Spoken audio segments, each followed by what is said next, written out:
Hey, welcome to Store Brand Comics. Today, we are going to continue talking about Batman.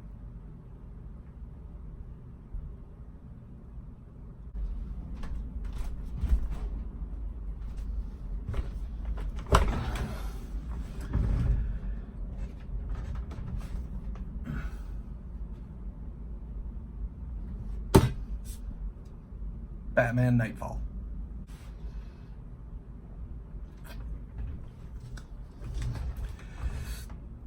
So Knightfall. This is the proper Knightfall Volume 1. The previous volume we talked about was Prelude to Knightfall. This one is the first volume proper. As you can see by the cover, this one's a bit of a doozy, a bit of a ride. This one, the credits, I'm going to read off the credits. Written by Doug Munch and Chuck Dixon, with pencils by Graham Nolan, Jim Aparo, Norm Brayfogle, and Jim Ballant. The inkers were Scott Hanna, Tom Mandrake, Bob Wiacek, I assume that's how that's pronounced, Joseph Rubinstein, and Dick Giordano, with colors by Adrian Roy, letters by Richard Starkings, Tim Harkins, and John Costanza, and collection cover artists were Kelly Jones and Alan Pasalacqua. So this continues the story that was begun in Prelude to Knightfall, which Prelude to Knightfall was basically just a sequence of events that kind of show off that Batman is getting a little slower, a little tired, a little older. It also kind of shows a lack of willingness to fully trust in his allies, just given the fact that he doesn't really allow Robin, who this is the third Robin. Do you mind? This is the third Robin at this point, Tim Drake. The previous Robin, the Robin before him, was killed by the Joker, which kind of goes towards explaining why Batman doesn't really want any new Robins to be as active as they had been in the past. In fact, he didn't even want Tim to be a Robin, just to kind of protect him. But Tim managed to convince him. So yeah, Batman doesn't really trust Robin to do much on his own. They've even got another new guy, Azrael, who's helping them out. He was introduced in the previous volume. Well, not really introduced in the previous volume, but he was fleshed out in the previous volume. As far as you're concerned, if you're reading these comics at all in step with me making these videos, then he was introduced to you in the previous volume. But yeah, Bane's plan is definitely much more in motion now, now that he's freed a ton of Arkham inmates. And this entire book, all 11 issues of this book are basically one long drawn-out gauntlet of supervillains that Batman has faced in the past and must now face again to put them away in Arkham Asylum again. Joker definitely does play a bigger role in this one than he did in the previous volume. In the previous volume, it was just kind of an appearance to show us that Joker's going to be doing some stuff as this story moves forward. He's obviously not the main antagonist of the story. Bane very much takes center stage as the main antagonist of the story. Bane is really just kind of using people like Joker, Scarecrow, Poison Ivy, Killer Croc, those sorts of characters as weapons to weaken Batman before his final confrontation. Bane even observes and analyzes Batman long enough to the extent that he is able to before I start going any further, I'm about to get into spoiler territory. So this is your spoiler warning for this 25-year-old story if you want to stop watching now. But Bane watches and analyzes Batman to the extent that he is able to deduce that he is Bruce Wayne. And the book ends with their final confrontation. Or, well, no, not really final confrontation, because obviously both characters are still around today. But their final confrontation for this story, their first confrontation overall. And speaking of the fight between Bane and Batman, now is the perfect time to talk about the artwork in this book, because in my opinion it is definitely a huge step up from the previous volume. Well, not a huge step up. It is a bit of a step up from the previous volume. I personally enjoy the way that Batman himself is physically represented in this book more consistently than I did with the way he was represented in the previous volume. There's one panel in particular towards the beginning of the book where Batman is hunting down the two villains known as the Ventriloquist and Amygdala. And they have broken into a toy store looking for puppets. I'll explain in a moment. And Batman, as he enters this toy store, through the window, like perches on the window with his cape sweeping around him and the shadows washing over his face, so all you can see are his eyes and like the points of his ears, which just I love visual representations of Batman that look like that. But other than like moments like that, the actual fight between Batman and Bane is honestly, it's hard to read for like personal reasons. For anyone who cares about Batman, is invested in the Batman story. Clearly I am. I love Batman. But yeah, for anyone who cares about Batman as a character and as a hero, his fight with Bane is really difficult to watch. The whole book is really difficult to read. Because the whole thing is really just about beating Batman down, and visually that's represented more and more as Batman like physically staggers more often. He is visibly distressed through most of this book. Batman isn't really known for showing signs of stress or exhaustion in comics, so to see Batman kind of worn down like that is a little difficult for those who know the character, because he's the Batman, he's the boogeyman of Gotham City, he's the one who takes down all the criminals, and seeing a tired and beaten Batman is definitely a different sort of experience. He's in emotional distress most of the time. He just doesn't typically let it show. But by the end of this volume, when he's confronting Bane, which was a surprise to him, by the way, he wasn't expecting to confront Bane in that moment. And you can't even really call it a fight either, because Batman is hardly even physically able to put up a fight against Bane at that particular time, after facing so many of his, big name villains over the course of several nights. He's just exhausted and worn down, and you see it throughout the book. So the art does a very good job of depicting just a Batman in distress, doing what he can, trying to do more than he can. It takes a lot of convincing from the likes of both Robin and Alfred for Batman to finally just be like, all right, fine, you can take a couple on your own, but I'll get the rest. Which is, just a part of Batman's unhealthy, obsessive personality. So, yeah. And there is one page in particular that I do want to talk about, in specific. And that is the big page towards the end of the book. It's like the second to last page of the book. And it is the big moment that is teased on the cover.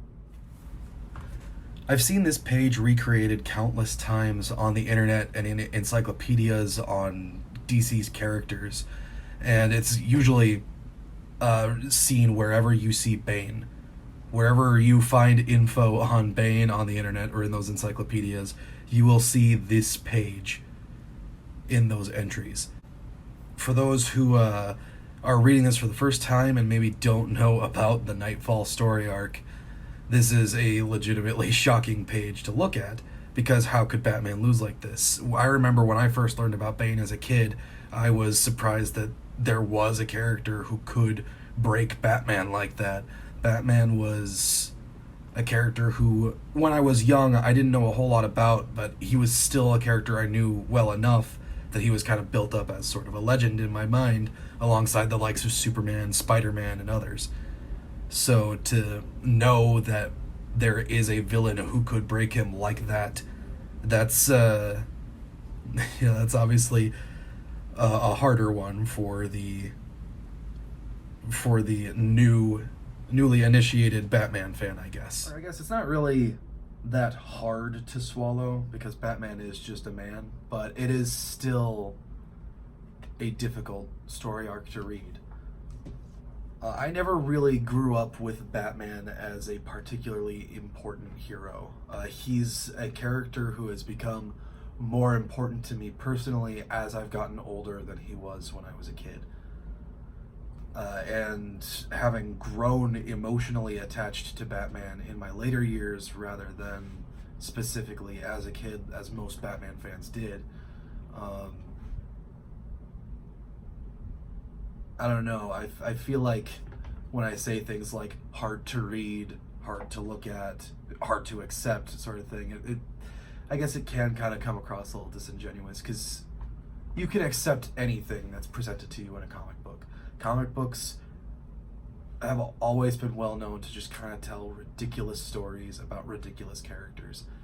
But Batman is a very important character, not just to me personally, but culturally.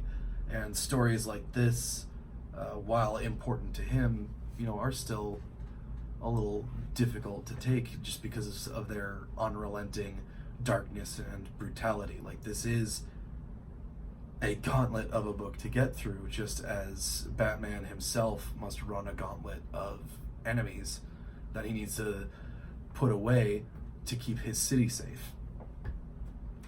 So it's definitely a worthwhile read. It is a great story. It is one of the best executed versions of let's take our character out of the game for a bit just to shake things up that I've ever seen. Because this storyline came kind of hot on the heels of another very important storyline for DC. The death of Superman. Now, I'm not going to get into the death of Superman today. That's a different video entirely. We're talking about Batman today.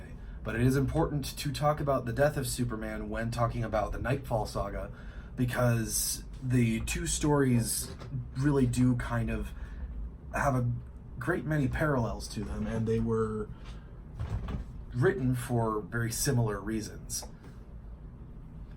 The death of Superman came about in the 90s. I believe it was 1991, actually, is when the story was published. 91 or 92. But it came about in the 90s when the Lois and Clark TV show was airing at the time.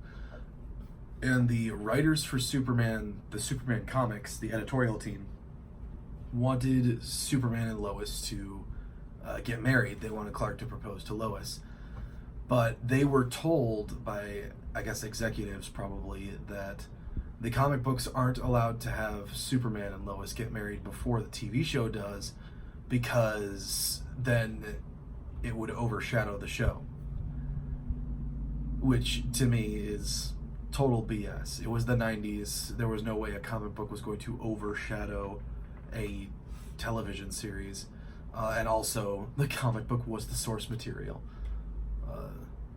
So it just showed a great deal of disrespect towards Superman as a character from a large business. Though at this point, I feel like fans of comic books should just kind of be used to disrespect from, well, everyone really. So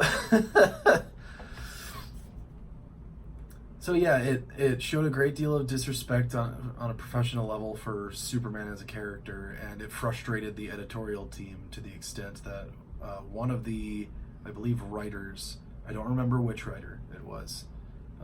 This is a pretty widely known story though, so this is something you could easily research.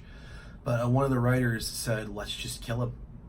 So they created a character named Doomsday, who, you know, was written to be powerful enough to kill Superman, and Doomsday and Superman literally beat each other to death. And it was a huge deal, and it made mainstream headlines.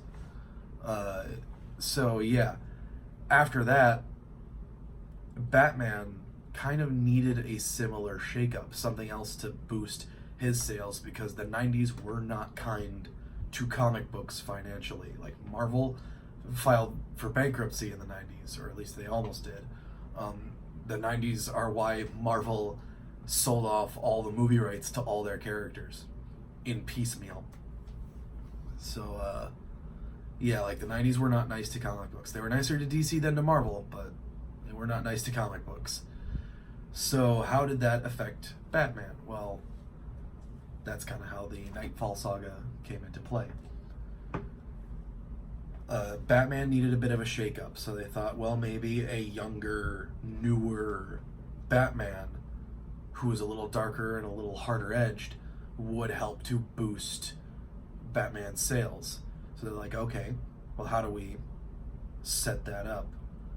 So they basically run Batman through this crazy long gauntlet of opponents, and make a point of showing just how exhausted and beaten down he is, so that when he faces the opponent who they have written to engineer all of this, he just doesn't stand a chance. And he's forced to pass on the Batman mantle to a different character. Now, that specifically does not happen in this volume.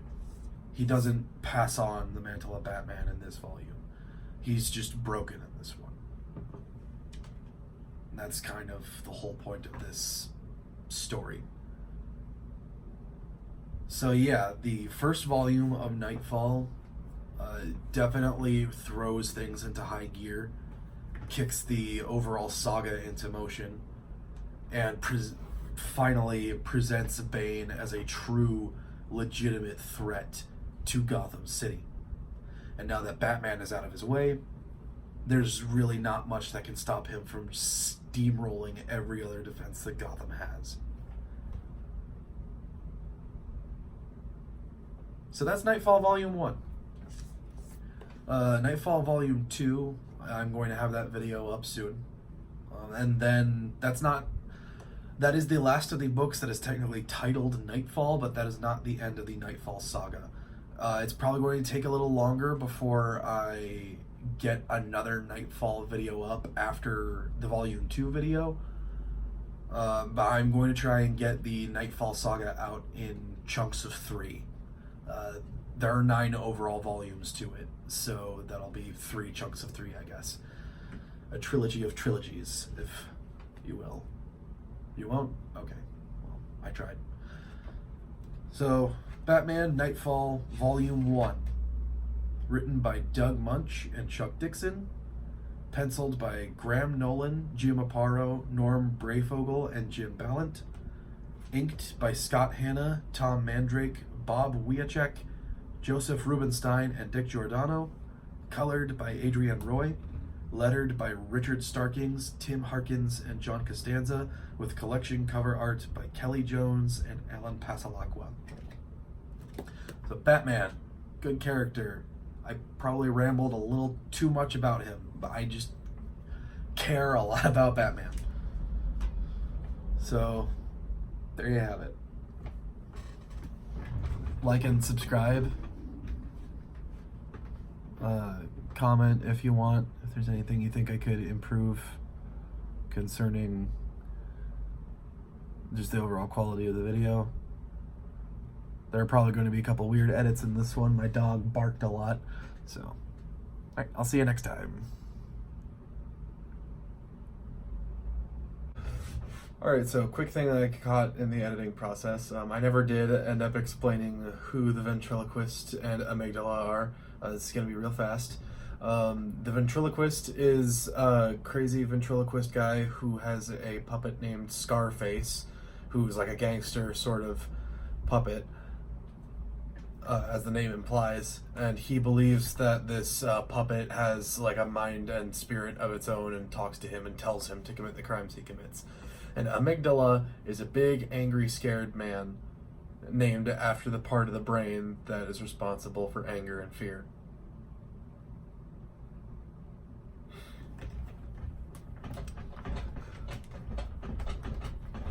So now that's it for real. Go home. Go away. No more. Bye.